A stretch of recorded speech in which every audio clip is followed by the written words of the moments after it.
Hello students, आज हम पढ़ने वाले हैं एनसीईआरटी साइंस के चैप्टर नंबर 1 की बहुत इंपॉर्टेंट रिएक्शंस जो कि हमारे एग्जाम में पूछी जाती है। ओके, तो स्टार्ट करते हैं। पहली रिएक्शन है हमारी कॉम्बिनेशन रिएक्शन। तो बच्चों इस पहले इस वर्ड का मतलब समझो, कॉम्बिनेशन होता क्या है। कॉम्बिनेशन वर्ड बना है कंबाइन, जब अपन किसी दो चीजों को मिलाते हैं, दो या दो से ज्यादा चीजों को जब अपन मिला के किसी सिंगल एक प्रोडक्ट को बनाएंगे तो वो कौन सी रिएक्शन होती है, कॉम्बिनेशन रिएक्शन। जब दो या दो से ज्यादा रिएक्टेंट मिलकर सिंगल प्रोडक्ट बनाते हैं तो वो कौन सी रिएक्शन होती है बच्चों, कॉम्बिनेशन रिएक्शन। जैसे कि हमने लिया कैल्शियम ऑक्साइड और हमने लिया H2 यानी कि वाटर। हमने दो कंपाउंड लिए, अगर हम दो से ज्यादा कंपाउंड भी लेते और उन सबको मिलाते, उन सबका क्या कराते, रिएक्शन कराते और सिर्फ हमें एक सिंगल प्रोडक्ट मिलता है तो कौन सी रिएक्शन होती है, वो होती है कॉम्बिनेशन रिएक्शन। जैसे कि हमने कैल्शियम ऑक्साइड लिया, वाटर से रिएक्ट कराया, हमारा क्या बना, कैल्शियम हाइड्रोक्साइड, जिसको अपन क्या बोलते हैं, इसको अपन बोलते हैं बेटा स्लैक लाइम। और इसमें से हीट भी क्या होती है, रिलीज होती है। और जिस भी रिएक्शन में से हीट रिलीज होती है वो कौन सी रिएक्शन होती है बेटा, वो होती है एक्सोथर्मिक रिएक्शन। समझ में आ गई आपको कॉम्बिनेशन रिएक्शन। नेक्स्ट रिएक्शन पे चलते हैं।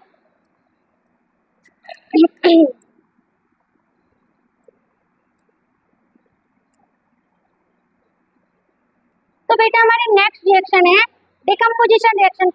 मतलब अब यहाँ पे क्या करेंगे, अब यहाँ पे कॉम्बिनेशन का जस्ट अपोजिट करेंगे। कॉम्बिनेशन में हम क्या करते थे, हम दो या दो से ज्यादा एलिमेंट को कंबाइन करा के एक सिंगल प्रोडक्ट बनाते थे। अब हम यहाँ पे क्या करेंगे, एक सिंगल प्रोडक्ट को डिकम्पोज करेंगे दो या दो से ज्यादा एलिमेंट में। हम किसकी हेल्प से डिकम्पोज कर सकते हैं, हम हीट की हेल्प से डिकम्पोज कर सकते हैं, हम इलेक्ट्रिसिटी की हेल्प से डिकम्पोज कर सकते हैं और हम लाइट की हेल्प से भी डिकम्पोज कर सकते हैं। जब हम हीट की हेल्प से किसी कंपाउंड को डिकम्पोज करते हैं तो होती है थर्मल डिकम्पोजिशन। जैसे कि हमने आयरन सल्फेट को डिकम्पोज किया तो आयरन ऑक्साइड बना, SO2 और SO3 बना। और बच्चों जब हम लाइट की हेल्प से किसी कंपाउंड को डिकम्पोज करते हैं तो वो होता है फोटोलाइटिक डिकम्पोजिशन। जैसे कि हमने सिल्वर क्लोराइड को डिकम्पोज किया with the help of light, तो हमें क्या मिला, हमें मिला सिल्वर और क्लोराइड। और जब भी हम इलेक्ट्रिसिटी की हेल्प से किसी कंपाउंड को डिकम्पोज करते हैं, किसकी हेल्प से बेटा, इलेक्ट्रिसिटी की हेल्प से, तो वो होता है electrolytic decomposition. Did you understand, क्या आपको ये समझ में आ चुका है। हम नेक्स्ट रिएक्शन पे चलते हैं।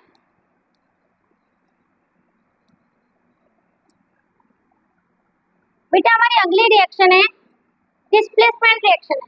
अब देखिए क्या हो रहा है, डिस्प्लेस मतलब कोई एक एलिमेंट आके दूसरे एलिमेंट से बोलेगा जा भाई तेरा काम हो गया, अब मैं इस जगह पे आऊंगा। क्या करेगा वो, डिस्प्लेस कर देगा। तो हमने क्या किया, यहाँ पे आयरन की रिएक्शन किससे कराई, कॉपर सल्फेट की। कॉपर सल्फेट होता है बेटा अपना ब्लू कलर का, और आयरन होता है अपना रेडिश ब्राउन कलर का।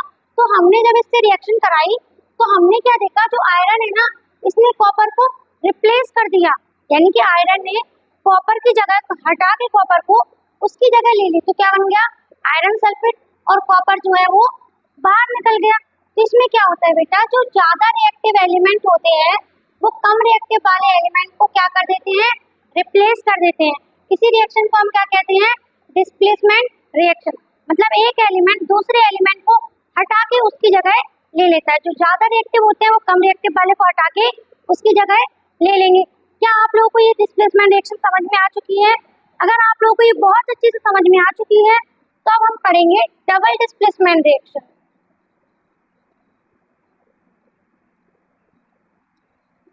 तो बच्चों जैसे कि आपको नाम से समझ में आ रहा होगा, डबल डिस्प्लेसमेंट मतलब अभी अपन ने पढ़ा डिस्प्लेसमेंट, एक एलिमेंट दूसरे एलिमेंट को हटा के उसकी जगह ले लेता। लेकिन अब यहाँ पे सेम प्रोसेस तो होगी, लेकिन कितनी बार होगी बेटा, डबल और बार होगी।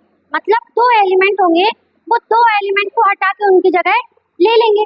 जैसे कि हमने लिया सोडियम सल्फेट और लिया बेरियम क्लोराइड।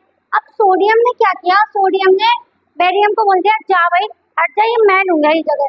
तो उसने क्या बना दिया, बेरियम सल्फेट बना दिया। तो उसने क्या किया, सोडियम ने बेरियम को रिप्लेस किया और क्या बना दिया, सोडियम क्लोराइड बना दिया। और सल्फेट ने क्या किया, सल्फेट ने इसको हटा के क्या बना दिया, बेरियम सल्फेट।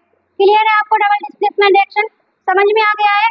इसमें सोडियम ने क्या किया, सोडियम ने बेरिलियम को हटा के सोडियम क्लोराइड बनाया, बाकी फिर बेरिलियम ने सल्फेट के साथ रिएक्शन करके बेरिलियम सल्फेट बना दिया। So easy. क्या आप लोगों को ये समझ में आ चुका है? अब नेक्स्ट समझेंगे, नेक्स्ट है रेडॉक्स रिएक्शन। अब रेडॉक्स रिएक्शन में बेटा क्या होगा, ऑक्सीडेशन भी होगा और रिडक्शन भी होगा। अब मैम ऑक्सीडेशन क्या होता है, रिडक्शन क्या होता है? जब भी किसी एलिमेंट में ऑक्सीजन ऐड होगा तो वो ऑक्सीडेशन होगा, और अगर किसी कंपाउंड में से ऑक्सीजन हटेगा तो वो क्या हो जाएगा, रिडक्शन हो जाएगा। जैसे कि कॉपर ऑक्साइड की रिएक्शन किससे कराई, हाइड्रोजन गैस से। तो कॉपर में से क्या हुआ, ऑक्सीजन हट गया, यानी कि कॉपर का क्या हुआ, रिडक्शन हुआ। कॉपर में से ऑक्सीजन हट गया, कॉपर का क्या हुआ बच्चों, कॉपर का रिडक्शन हुआ, राइट। और H2 में क्या हुआ, ऑक्सीजन ऐड हो गया, इसका मतलब H2 का क्या हुआ, H2 का बेटा क्या हुआ, H2 का ऑक्सीडेशन हुआ। देखिए ऑक्सीडेशन में H2 का H2O बना, यानी कि ऑक्सीजन जुड़ा, यानी कि ऑक्सीडेशन हो गया। और रिडक्शन में कॉपर ऑक्साइड में से कॉपर अलग हो गया और ऑक्सीजन हट गया, तो कॉपर ऑक्साइड में से ऑक्सीजन हटा, ये क्या हो गया, ये रिडक्शन हो गया।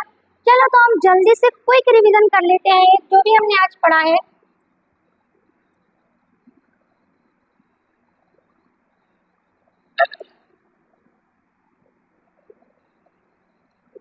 तो बच्चों कॉम्बिनेशन रिएक्शन में क्या होता है, दोस्ती होती है, मतलब एलिमेंट क्या हो रहे हैं, मिक्स हो रहे हैं, दो हो या दो से ज्यादा हो, लेकिन मिलके तो सिर्फ एक ही प्रोडक्ट बनाएंगे ना।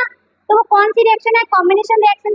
इसमें अपन ने एग्जांपल देखा था, डिकम्पोजिशन रिएक्शन में बेटा क्या हो रहा है, ब्रेकअप हो रहा है भाई, टूट रहे हैं।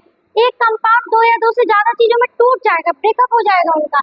हीट की हेल्प से करते हैं, लाइट की हेल्प से करते हैं, और करंट या इलेक्ट्रिसिटी की हेल्प से भी करते हैं।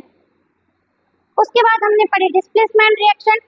डिस्प्लेसमेंट रिएक्शन में क्या होता है, किसी दूसरे व्यक्ति की सीट छीनना, कि भाई तुम हटो, ये सीट मेरी है, यहाँ पे मैं बैठूंगा, इस टाइप से, जैसे कि अपन ने ये वाला एग्जांपल देखा। उसके बाद एक प्रेसिपिटेशन रिएक्शन है जो कि अपन ने नहीं पढ़ी है, इसको अपन नेक्स्ट वीडियो में पढ़ लेंगे, ओके। और आई थिंक ये कंप्लीट हो चुका है और आप सब लोगों को बहुत अच्छे से ये रिएक्शन समझ में आ चुकी होंगी। So thank you so much for watching.